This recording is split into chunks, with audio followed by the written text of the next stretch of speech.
Boeing once again facing an investigation by the FAA into claims by an engineer turned whistleblower now about flaws in the production of the 787 Dreamliner. Joining us right now is former FAA Administrator Randy Babbitt. Good morning to you, Randy. It just seems like this is like a steady parade of whistleblowers, of new information that's coming to light. Does this change your view at all about how the FAA deals with Boeing? No, I think Boeing's history is certainly coming under a great deal of scrutiny right now. They've had a number of incidents, and of course, once one begins, the spotlight gets on them. But the FAA's oversight continues. These aircraft are tested beyond belief in construction and design. And there's nothing wrong with somebody pointing out what they see to be a problem. And the correct response to that is to look into it. And I think that's what they're doing. What do you think about what's happening, though, at Boeing? From the governance perspective, they're going to obviously be putting a new CEO in place. Do you think there's a culture problem there? I think, there's a lot of changes have been made in the recent years. The technology has changed somewhat, a lot more reliance on high tech and a lot of integrated systems that require different testing. And I think that it's part of a growing curve. And but I think at its core, and I think Boeing, rightfully so, is addressing the issue. They've had some clearly in the public's eye, some confidence loss, and I think they're taking steps to fix that. And at the same time, they need to, having the change in the picture is one thing, but changing the reality behind the picture is even more important. That they do address some of the culture. That it has to be.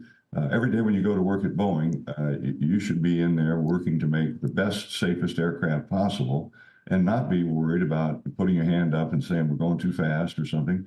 That's part of a good culture, a good trusting culture. And I think they can make some good strides to move in that direction. Randy, the issue that's been, or the charges against Boeing from the whistleblower and from other arenas has been that they have put profits above safety. Does that ring true to you? Well, I don't know enough of the inner workings to say that. I mean, obviously, every corporation wants to make a profit, but sacrificing safety on the road to profit, that's not a good step for an airline or an aircraft manufacturer. Safety is the top priority. Now, look back at history.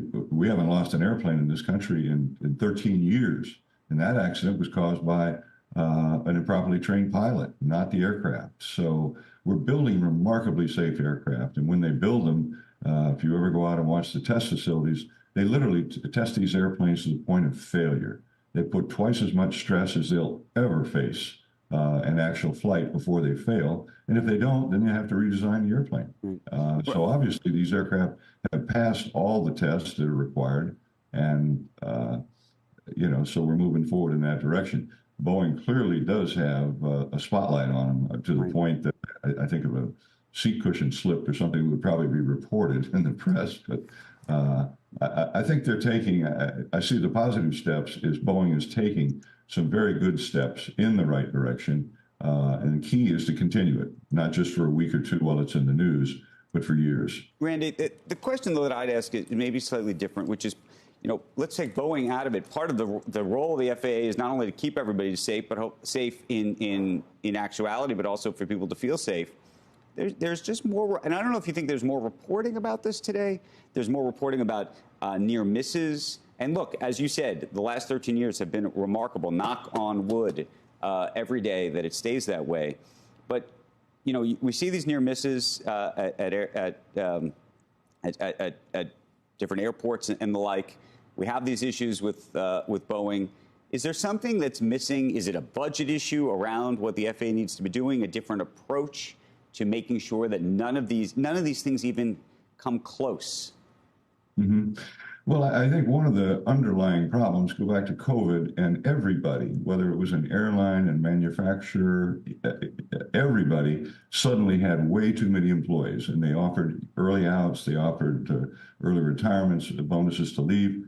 And the airline, when COVID recovered, we found ourselves with the traffic coming back much faster than anybody anticipated.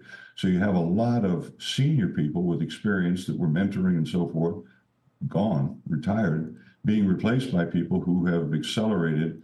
It doesn't matter whether you're an FAA inspector or an airline captain or a senior flight attendant. It doesn't matter. Any of those people have certainly moved up more quickly in seniority with less time in service than they would have in the past. And I think that's a contributing factor. So I think the culture is not just at Boeing. I think it's across the airline industry. The airlines themselves need to rethink. And there's some good programs out there. You know, there's the FAA, which is an aviation safety action program where people are allowed to put their hand up without fear of retribution to point out things. And I think we need to see more of that. People, you know, paying attention to the small things and reporting.